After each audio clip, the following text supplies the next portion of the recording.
Hello friends, welcome back to NCERT sessions. In this video, I am going to explain chapter 3 of class 8 NCERT geography. The title of the chapter is Mineral and Power Resources. So let's get started. Here we have the meaning of mineral. A naturally occurring substance that has a definite chemical composition is known as mineral. Next, coming to types of minerals. There are two types of minerals, metallic, non-metallic. Again in metallic we have ferrous and non-ferrous minerals. So coming to metallic minerals, minerals contain metal in the raw form. Metals are hard substances that conduct heat and electricity and have a characteristic luster or shine. Iron ore, bauxite, manganese are some of the examples. Metallic minerals may be ferrous or non-ferrous. So ferrous minerals like iron ore, manganese, chromite contains iron. Non-ferrous minerals do not contain iron in them, but they contain some other minerals such as gold, silver, copper, lead, etc. Now coming to non-metallic minerals, they do not contain any metals at all. Examples are limestone, mica and gypsum. Mineral fuels like coal and petroleum are also non-metallic minerals. తర్వాత మనం ఇక్కడ చూస్తే we have the definition of a rock. A rock is an aggregate of one or more minerals but without definite composition of constituent of mineral. Rocks from which minerals are mined are known as ores. Although more than 2800 types of minerals have been identified, only about 100 are considered as ore minerals. So how we get these minerals? Minerals are extracted by mining, drilling or quarrying. Again in mining we have two types, open cast mining and shaft mining. Let's see them one by one. The process of taking out the minerals from rocks buried under the earth's surface is called mining. Minerals that lie at a shallow depth are taken out by removing the surface layer. This is open cast mining. Deep bores called shafts have to be made to reach the mineral deposits that lie at greater depths. This is called shaft mining. That is depth కొంచెమే ఉండి just ఒక earth surface యొక్క కొంచెం layer తీస్తే వచ్చేదాన్ని మనం open cast mining అంటాం. And minerals కొన్ని ఇన్డెప్త్లో ఉన్నప్పుడు వాటిని ఎక్స్ట్రాక్ట్ చేయడానికి షాఫ్ట్స్ని యూజ్ చేసి ఎక్స్ట్రాక్ట్ చేస్తారు, దాన్ని షాఫ్ట్ మైనింగ్ అంటారు. Petroleum and natural gas occur far below the earth surface. Next we have drilling. Deep wells are bored to take them out. This is called drilling. Minerals that lie near the surface are simply dug out by the process of quarrying.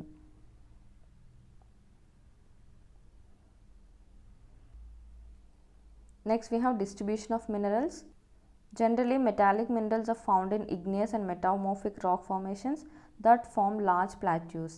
Iron ore in North Sweden, copper and nickel deposits in Ontario, Canada, iron, nickel, chromites and platinum in South Africa are the examples of minerals found in igneous and metamorphic rocks.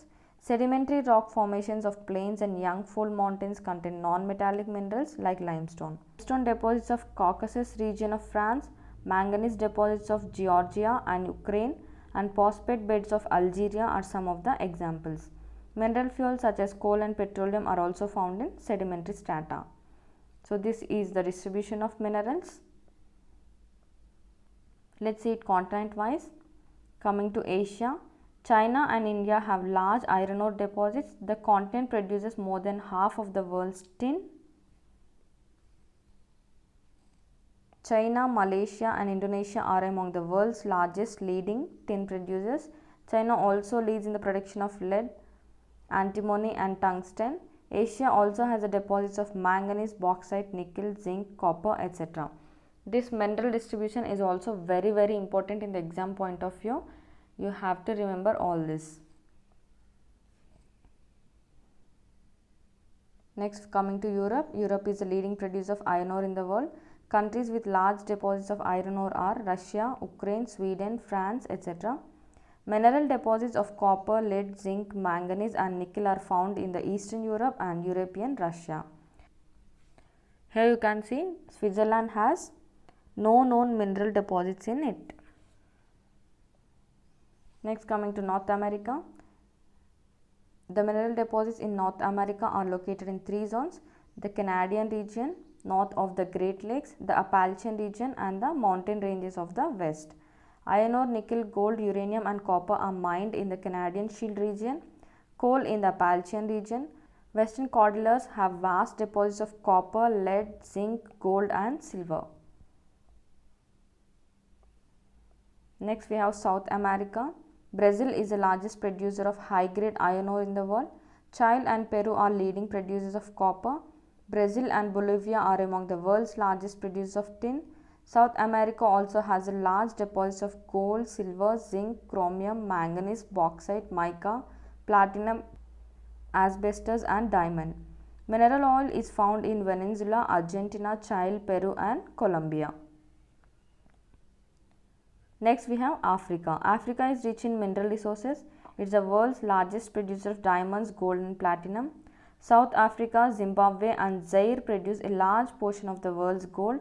The other minerals found in Africa are copper, iron ore, chromium, uranium, cobalt and bauxite. Oil is found in Nigeria, Libya and Angola. Here you can see a green diamond is the rarest diamond. The oldest rocks in the world are in Western Australia. They date from 4,300 million years ago, only 300 million years after the earth was formed. Next, coming to Australia. Australia is the largest producer of bauxite in the world. It is the leading producer of gold, diamond, iron ore, tin and nickel. It is also rich in copper, lead, zinc and manganese. Kalgoorlie and Coolgardie areas of Western Australia have the largest deposits of gold. Next, coming to Antarctica. Antarctica is well known to predict the existence of variety of mineral deposits, some probably large. Significant size of deposits of coal in Trans-Antarctica Mountains and iron near the Prince Charles Mountains of East Antarctica is forecasted. Iron ore, gold, silver and oil are also present in commercial quantities. Next, coming to the distribution in India. Let's see the iron distribution. India has a deposits of high-grade iron ore. The mineral is found mainly in Jharkhand, Odisha, Chhattisgarh, Madhya Pradesh, Goa, Maharashtra and Karnataka. Next we have bauxite. Major bauxite producing areas are Jharkhand, Odisha, Chhattisgarh, Madhya Pradesh, Gujarat, Maharashtra and Tamil Nadu. Next, mica. Mica is in Jharkhand, Bihar, Andhra Pradesh and Rajasthan. India is the largest producer and exporter of mica in the world. Next we have copper. It is mainly produced in Rajasthan, Madhya Pradesh, Jharkhand, Karnataka and Andhra Pradesh. Next we have manganese. These are in Maharashtra, Madhya Pradesh, Chhattisgarh, Odisha, Karnataka and Andhra Pradesh. Next we have limestone.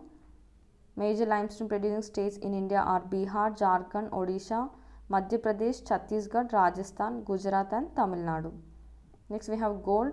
Kolar in Karnataka has the deposits of gold in India. These mines are among the deepest in the world, which makes mining of this ore a very expensive process. Next we have salt. It is obtained from seas, lakes and rocks. India is one of the world's leading producers and exporters of salt. Next, coming to use of minerals. Minerals are used in many industries, also set in various styles of jewelry. Copper is another metal used in everything from coins to pipes. Silicon used in the computer industry is obtained from quartz. Aluminium obtained from its ore bauxite is used in automobiles and airplanes, bottling industry, buildings and even in kitchen cookware. Coming to conservation of minerals. Minerals are a non-renewable resource. It takes thousands of years for the formation and concentration of minerals. The rate of formation is much smaller than the rate at which human consumes these minerals. So it is necessary to reduce the wastage of the process of mining. Recycling of metals is another way in which mineral resources can be conserved.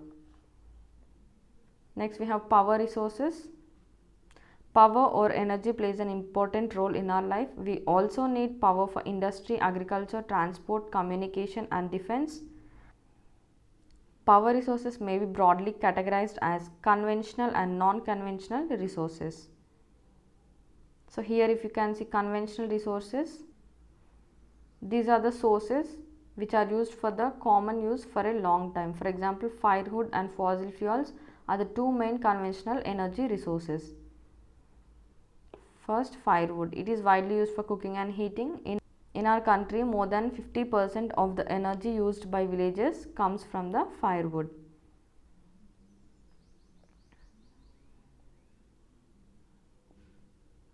Here in this picture you can see here conventional sources of energy.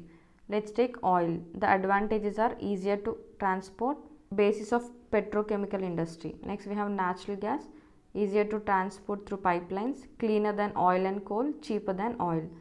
The disadvantages are depletion of oxygen due to oil spillage and gas leakage, pollutants released caused acid rain, exploration of new fuel is not easy.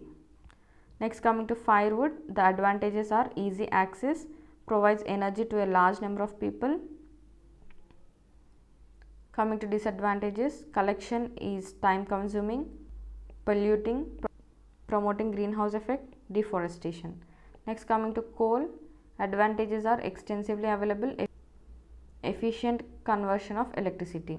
Disadvantages are polluting source, bulky to transport. Next we have hydropower.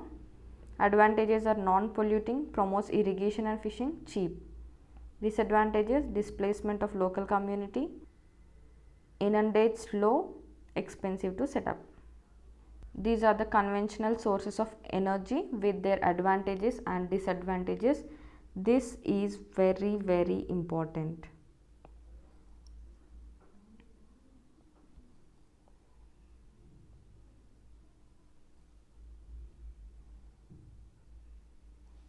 Next we have fossil fuel. Coal, petroleum and natural gas are the main sources of fossil fuels. Next, coming to coal. Coal is used to generate electricity. This electricity from coal is called thermal power. The coal which we are using today has formed million years ago when giant ferns and swamps got buried under the layers of the earth. Coal is therefore referred to as buried sunshine. Leading coal producers of the world are China, USA, Germany, Russia, South Africa and France. The coal producing areas of India are Raniganj, Zaria, Dhanbad and Bokaro in Jharkhand. Next, coming to petroleum. It is found between the layers of rocks and drilled from oil fields located in offshore and coastal areas. This is then sent to refineries which process the crude oil and produce a variety of products like diesel, petrol, kerosene, wax, plastics and lubricants. Petroleum and its derivatives are called black gold as they are very, very valuable. The chief petroleum producing countries are Iran, Iraq, Saudi Arabia and Qatar. Other major producers are USA, Russia, Venezuela and Algeria. The leading producers in India are Digboi in Assam, Bombay High in Mumbai and the deltas of Krishna and Godavari rivers. Here we can see the word petroleum is derived from the Latin word petra meaning rock, oleum meaning oil. So the petroleum means rock oil. Next we have natural gas. Natural gas is found with petroleum deposits and is released when crude oil is brought to the surface. Norway, UK and Netherlands are the major producers of natural gas. In India, Jaisalmer, Krishna, Godavari Delta, Tripura and some areas offshore in Mumbai have natural gas resources. Here you can see CNG, compressed natural gas, is a popular eco-friendly automobile fuel as it causes less pollution than petroleum and diesel. Next, coming to hydropower. Norway was the first country in the world to develop hydroelectricity. So how it is formed? Rainwater or river water stored in dams is made to fall from heights like this. The falling water flows through the pipes inside the dam over turbine blades placed at the bottom of the dam. The moving blades then turn the generator to produce electricity. This is called hydroelectricity. Water discharged after the generation of electricity is used for the irrigation. 1/4 of the world's electricity is produced by hydropower. The leading producers are Paraguay, Norway, Brazil and China. Some important hydropower stations in India are Bakranangal, Gandhi Sagar, Nagarjuna Sagar and Damodar Valley projects. Next, coming to non-conventional sources of energy. In non-conventional solar energy, we have solar energy. Advantages are inexhaustible, non-polluting. Disadvantages are expensive, diffused source, so gets wasted. Next, we have tidal energy. Advantages are non-polluting, inexhaustible.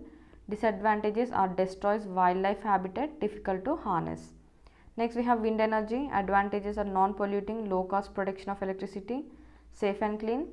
Disadvantages వచ్చేసి noise pollution, windmills costly to set up, disturbs radio and TV reception, harmful to birds. Next we have nuclear energy, emits large amount of energy. Disadvantages, generates radioactive wastage and it is expensive. Next we have biogas. Advantages are low cost, easy to operate, make use of bio wastage. Disadvantages, causes greenhouse effect. Next we have geothermal energy. Advantages are clean, eco-friendly and always available. Disadvantages are located far away from cities and so costly to transport the electricity. We can see the wind farms in Netherlands, Germany, Denmark, UK, US and Spain. Next we have nuclear power. We can see nuclear power stations in USA and Europe. In India, Rajasthan and Jharkhand have large deposits of uranium. Thorium is found in large quantities in monazite sands of Kerala. The nuclear power stations in India are located at Kalpakkam in Tamil Nadu, Tarapur in Maharashtra, Rana Pratap Sagar near Kota in Rajasthan, Narora in Uttar Pradesh, Kaiga in Karnataka. Next we have geothermal energy. Heat energy obtained from the earth is called geothermal energy.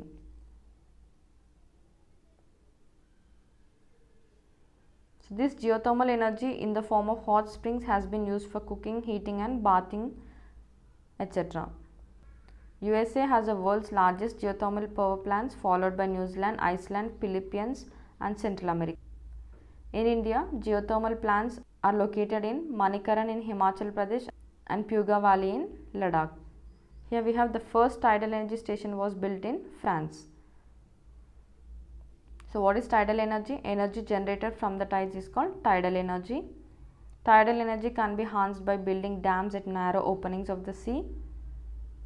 Russia, France and the Gulf of Kutch in India have the huge tidal mill farms. Next we have biogas. Biogas is an excellent fuel for cooking and lighting and produces huge amount of organic manure each year. How it is formed? Organic waste such as dead plant and animal material, animal dung and kitchen waste can be converted into a gaseous fuel called biogas. This organic waste is decomposed by bacteria in biogas digesters to emit biogas, which is essentially a mixture of methane and carbon dioxide. These are all types of energies we have. So guys, by this we completed chapter 3 of class 8 NCERT Geography. Thank you.